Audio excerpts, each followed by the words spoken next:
versículo de 1 a 3. Todos encontraram? Amém? Amém? Então eu vou ler. Acompanhe minha leitura também.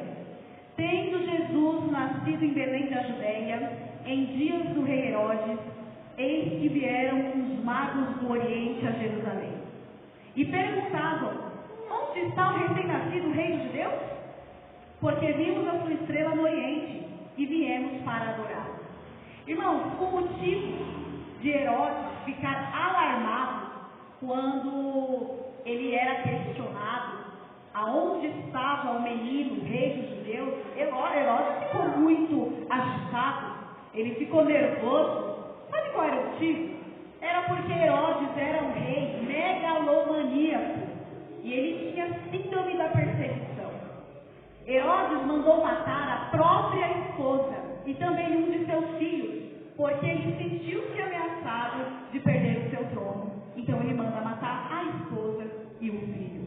Então é claro que não é incomum ele querer eliminar qualquer outra pessoa que se levantasse no meio da cidade dizendo que era rei dos judeus. Veja bem no verso 3. Tendo ouvido isso, alarmou-se o rei Herodes e com ele toda Jerusalém. Irmãos, nesse verso 3, o texto, ele nos traz algo interessante. E aí nós acabamos de ler que Herodes se julgava o Messias, que Herodes se julgava o rei maior e melhor que todos. Isso não é novidade. Que Herodes tinha medo de uma outra pessoa assumir o seu poder é compreensível por ele ser megalomaníaco, mas que toda Jerusalém se alarmasse junto com ele, aí nós precisamos de uma explicação melhor. Vamos ver com mais detalhes no verso 3. Tendo ouvido isso, alarmou-se o rei Herodes. E o que mais? E com ele toda a cidade de Jerusalém. A pergunta aqui é: por que Jerusalém também se alarmou? Por que Jerusalém também ficou com medo? Irmãos, essa é uma boa pergunta, não é verdade? Herodes, tudo bem, ele tinha medo de perder o poder. Agora, por que os judeus também ficaram alarmados? Bom, é lógico que a expressão aqui na Bíblia, toda Jerusalém, ela é uma hipérbole, ou seja, é um exagero. Não foi exatamente 100% da cidade que ficou alarmada e com medo, é uma hipérbole. Havia pessoas sinceras de Jerusalém na época do nascimento de Cristo.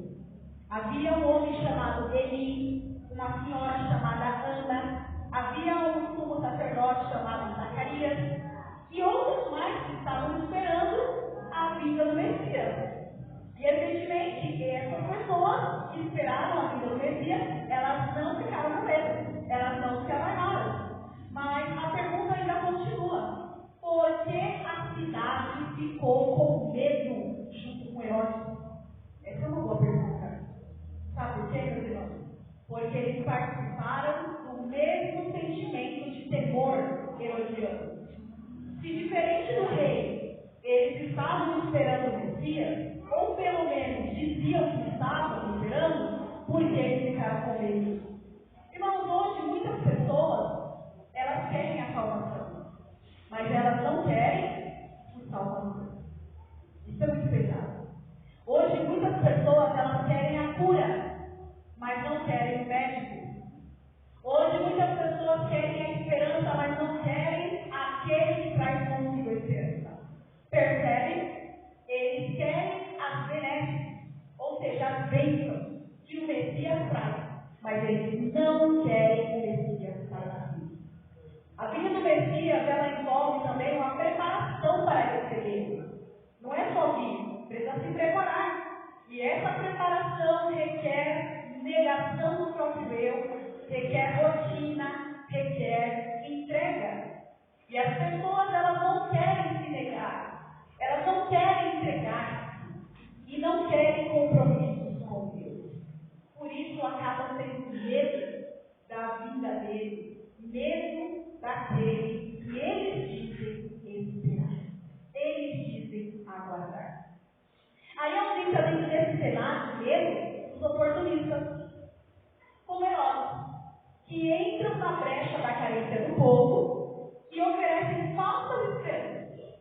Herodes oferece esperanças gratuitas, onde o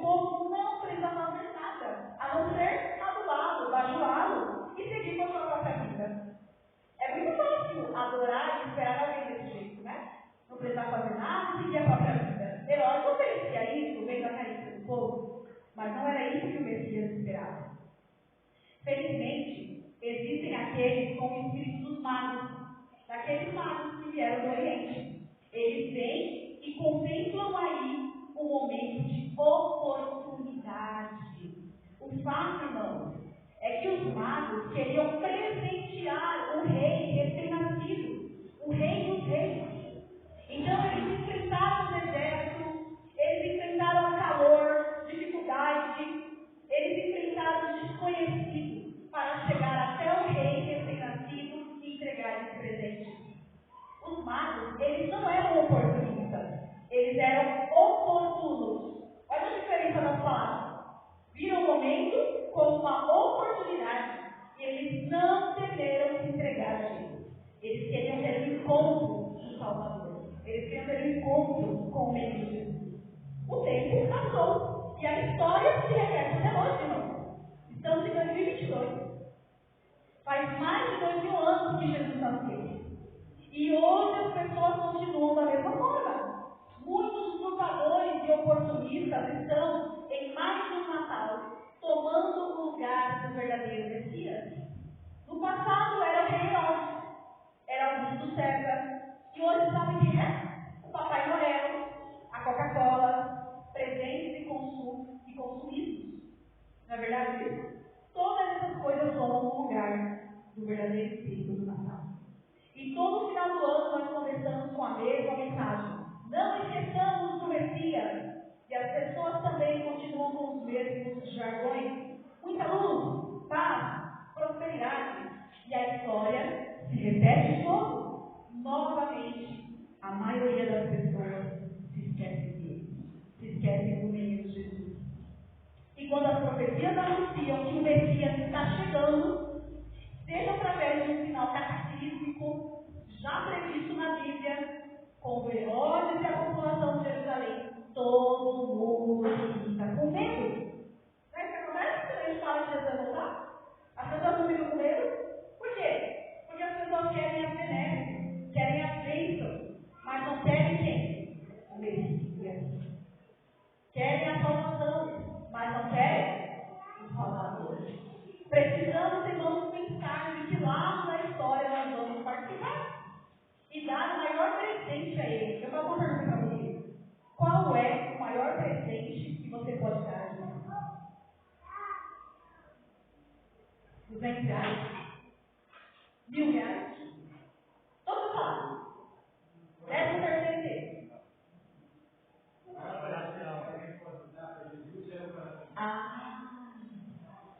O maior presente que Jesus pode receber de você não é dinheiro, é o seu coração, é a sua vida. Irmãos, agora eu vou apresentar a vocês algumas curiosidades, imagens que ilustram a época de Jesus e o tempo em que Maria, junto com José, que eram os pais terrestres de Jesus, o tempo que ela ficou grávida e Jesus nasceu. Pode passar isso para a Bíblia, por favor? Por enquanto, eu vou pedir para vocês abrirem o livro de Lucas, Lucas capítulo 2, versículos 6 a 7. Vamos deixar já aberto aí nessa passagem. Lucas capítulo 2, versículos de 6 a 7.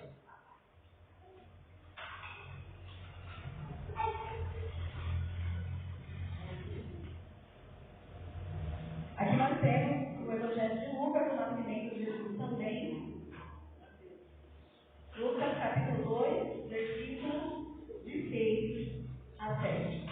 Pode passar o próximo slide, velho? Adiantar já um pouquinho? Irmãos, aqui é a imagem. Isso. Essa aqui é a imagem de um lugar chamado Ínsula. O que é uma ínsula? Na época de Jesus, Ínsula era tipo um condomínio residencial, onde várias pessoas moravam aqui. Naquela época não tinha classes sociais, tipo classe média baixa, só tinha rico ou pobre. Quem era rico e quem era pobre. E a maioria da população era pobre. 90% da população era pobre. E as pessoas que eram pobres, elas moravam geralmente em lugares como esse aqui, ó, que é a famosa ínsula. O que acontece? Eles construíam esse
A manjedoura verdadeira é essa aqui, ó.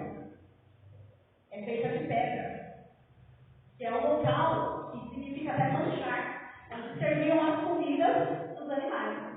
Então Maria, quando ela teve Jesus, ela viu a manjedoura de pedra e aí colocou, talvez as palhas, um lençol, e Jesus repousou ali naquela manjedoura, onde colocava comida dos animais. Outra curiosidade interessante. Maria, ela era uma moça que tinha idade entre 13 a 15 anos.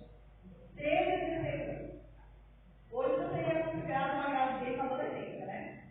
Então uma moça de 13, 14, 15 ou 16 anos fica grávida. Então Maria, ela tinha mais ou menos essa idade. A menina daquela época se casava depois da primeira menstruação. Então assim que os pais sabiam que a menina tinha ali concluído a primeira menstruação, ela já estava apta para o casamento. Jesus, ele tinha irmãos e irmãs. José, ele era viúvo. E pela lei do levirato, ele deveria se casar com o parente mais próximo. E Maria era a parente mais próxima da falecida. Maria ficou como madrasta dos enteados dela, que provavelmente tinham mais ou menos a mesma idade que ela. Olha só a situação. Já pensou? Você, mulher, ter 15 anos de idade, virar enteada de um marmanjinho também de 15 anos? Pois é. E a relação entre padrasto, madrasta e enteado nunca foi boa. E hoje não era, naquela época também não era. Bom, o casamento daquela época era assim. O homem, ele fazia a proposta de casamento para o pai da moça. Então o pai da moça fazia a proposta, casava os dois, como se fosse um noivado, casava no papel, como se fosse um noivado. Então eles estavam ali casados no papel, mas não era de fato. Por quê? Porque depois desse evento, o homem, ele tinha que sair para trabalhar e levantar uma grana, que é o famoso dote, né? Ele levantava um dote e depois que ele trabalhasse e conseguisse o dote, ele ia voltar e aí haveria a cerimônia do casamento. Mas não era só isso.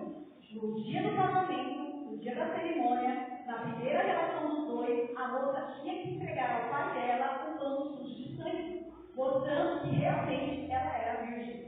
Se o rapaz descobrisse que ela não era virgem, a família toda ficava humilhada, essa moça poderia ser expulsa ou apedrejada. Irmão, vocês percebem aí? José havia casado no papel, ele foi levantar o dinheiro, ele foi levantar ali a grana para pagar o dote de Maria, e nesse meio tempo, o que acontece? A Maria aparece o quê? Grávida. E ninguém acreditou na história do anjo. Ninguém acreditou que a Maria disse: olha, o anjo apareceu para mim, e ele falou que eu vou ser mãe. Ninguém acreditou, irmão. Imagine a situação da Maria. Numa época dessa, ela poderia muito bem dizer assim: o que, anjo?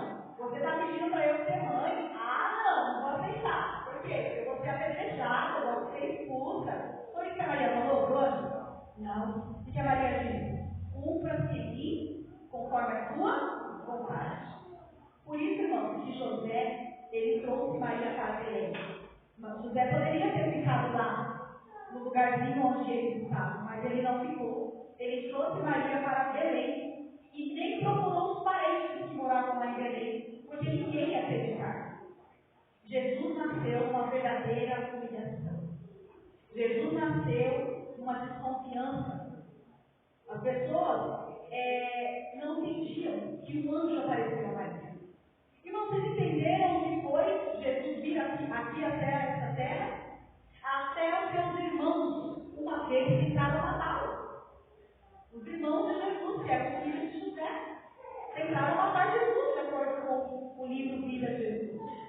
Alguns desses irmãos, eles só se convenceram depois que Jesus ressuscitou. Alguns. E dentre eles, temos Tiago, o apóstolo, discípulo, e os da própria casa o rejeitaram.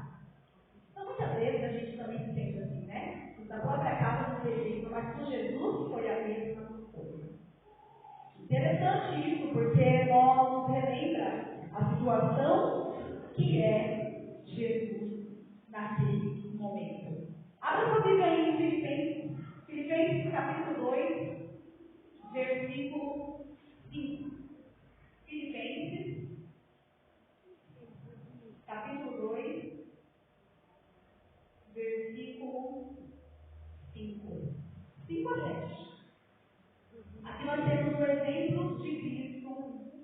na humilhação. Filipenses capítulo 2, versículo 5 a 7. Filipenses é um livro pequenininho, é uma carta de Paulo, mas são versos poderosos, que nos traz assim, um entendimento muito real do que foi Jesus servido. Vamos ver? Todos acharam? Amém? Amém. Ótimo, então acompanha a leitura. Filipenses 2, 5 a 7. Tendo em vós o mesmo sentimento que houve também em Cristo Jesus, pois ele, subsistindo em forma de Deus, não julgou como usurpação o ser igual a Deus. Antes, a si mesmo se esvaziou, assumindo a forma de servo, tornando-se em semelhança de homem, reconhecido em figura humana. Para um pouquinho aí. Irmãos, no céu, Jesus já tinha se esvaziado quando ele aparece em forma do arcanjo de Deus. Jesus, lá no céu, antes do ser humano existir, antes dele fazer o planeta Terra, Adão e Eva, Jesus já havia aparecido como arcanjo de Deus. Então, isso começou no céu. Ele se esvaziou da forma gloriosa que ele tinha para se tornar o arcanjo de Deus. Depois disso, ele se esvazia mais ainda, aparecendo em forma do quê? De ser humano. Ele aparece em forma de ser humano e depois ele se esvazia ainda mais. Porque além de aparecer na forma humana, como Jesus também aparece? Vamos ver o verso 8. Filipenses capítulo 2, verso 8. A si mesmo se humilhou, tornando-se obediente até a morte, e morte de cruz. Irmãos, ele desceu mais ainda, ele teve que morrer crucificado. Aí alguém pode falar, tudo bem, Jesus morreu, mas ele recuperou de volta. Sabe por quê? Porque ele estava no céu.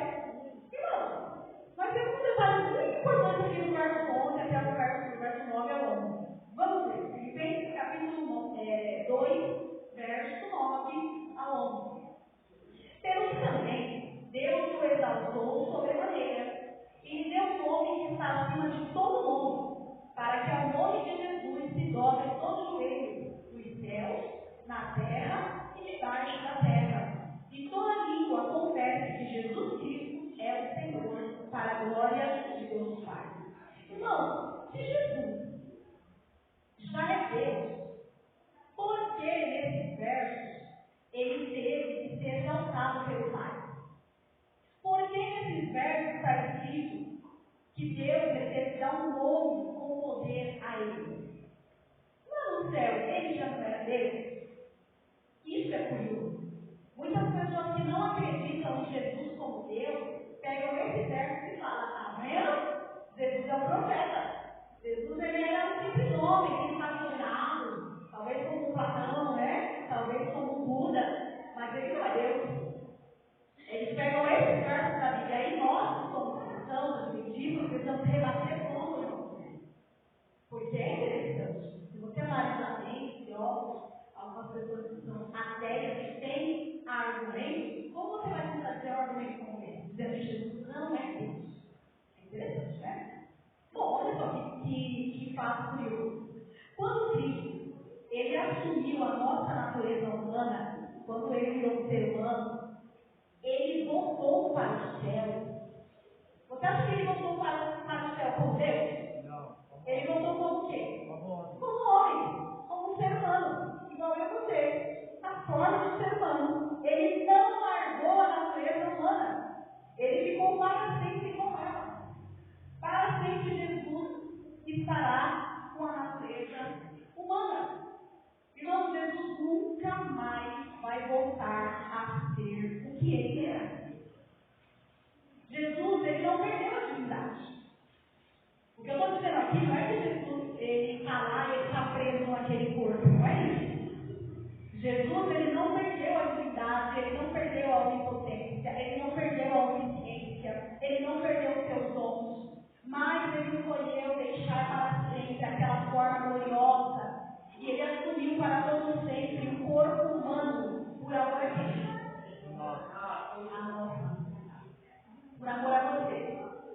agora é igual você andando de um carro. Você tem um carro. E alguém te vê andando a pé. E fala, por que você está andando a pé? Cadê? Você tem carro? Você tem que andar de carro aqui. E aí você responde, não, meu carro está guardado na garagem, eu quero andar a pé. Só porque está andando a pé, perdeu a condição de dirigir um carro, de ter um carro? Não, é uma escolha, não é? Pois é. Não preciso me tornar cego, mas posso fechar o meu olho para sempre. Me tornei cego? Se eu fechar o meu olho para sempre? Sim e não. Porque não perdi a capacidade de ver, mas voluntariamente resolvi estar a minha possibilidade. Interessante, irmão, que Jesus fez exatamente isso. E se você não está compreendendo o que eu disse, eu vou dar outro exemplo. Imagine um rapaz, ou uma criança, ou uma mulher, você. Imagine você ter um aquário. E você ama muito os peixinhos que estão naquele aquário. Você dá comidinha para eles todos os dias. Você brinca com eles. Só que toda vez que você faz assim, ó, no vidrinho do aquário, sabe o que acontece? Os peixes correm com medo de você. Imaginou a cena? E todo mundo que tem um aquário vai fazer assim, né? Coitadinho do peixe, fica com tanto medo, né? Eu não sei se o peixe faz xixi, mas eu acho que faz xixi com o peixe todo medo. E aí o peixinho corre da pessoa. O rapaz se questiona, a moça se questiona, você que tem um aquário se questiona. Nossa, como eu posso explicar para os meus peixinhos que eu amo demais eles? O mais velho sussurro da medo deles. Eu sou um Deus para eles. Aí, você pensa, ou o rapaz ou a moça pensa, a única forma de eles entenderem que eu amo eles é o quê? Me tornando um peixe. Me tornando deles. E aí eles não mais correriam de mim. E eu poderia dizer que os amo. Irmão, mas se a pessoa se tornar um peixe, ela estará tão igual que ela correrá o risco de ser rejeitada. Porque eles se tornam muito igual. Porque eles têm as mesmas características de qualquer outra pessoa, qualquer outro peixe. Agora você entendeu? Entendeu o que Jesus fez? Ele se tornou um de nós. Olha para esse desenho. Olha para essa imagem. Aqui é o planeta Terra. Aqui é Vênus. Essa é a Terra comparada a Vênus. Esse é o planeta que a gente mora comparado a Marte, Mercúrio e Plutão. Agora, olha para essa outra imagem. Aqui eu tenho Saturno e Júpiter.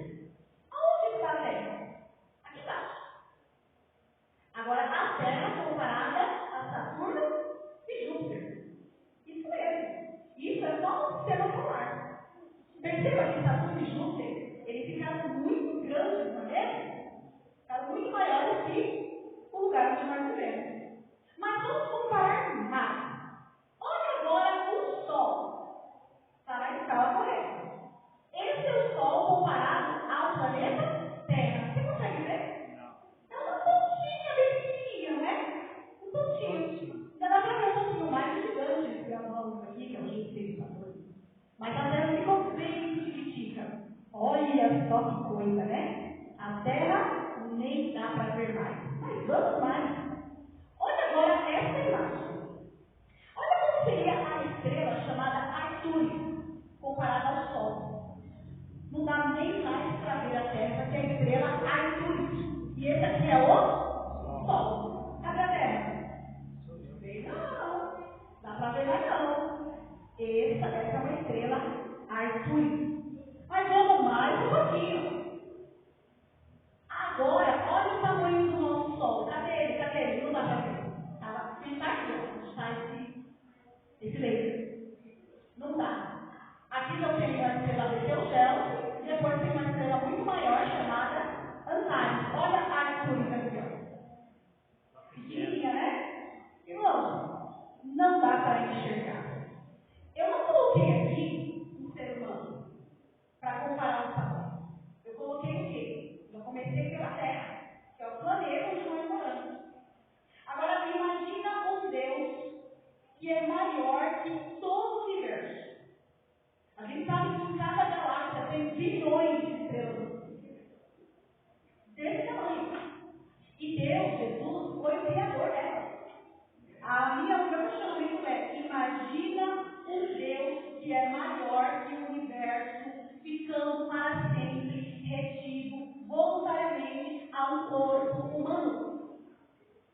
morrer por mim.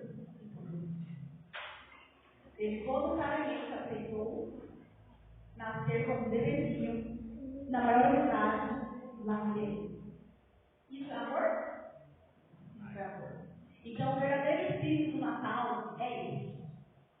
É nós nos lembrarmos, primeiramente, do amor que Cristo tem por nós. E como ele se tornou em nós. Amém. Vou chamar aqui o quarteto para a gente cantar o hino final. E eu já quero agradecer ao grupo da Sul-Americana e aos convidados que cantaram na cantada final.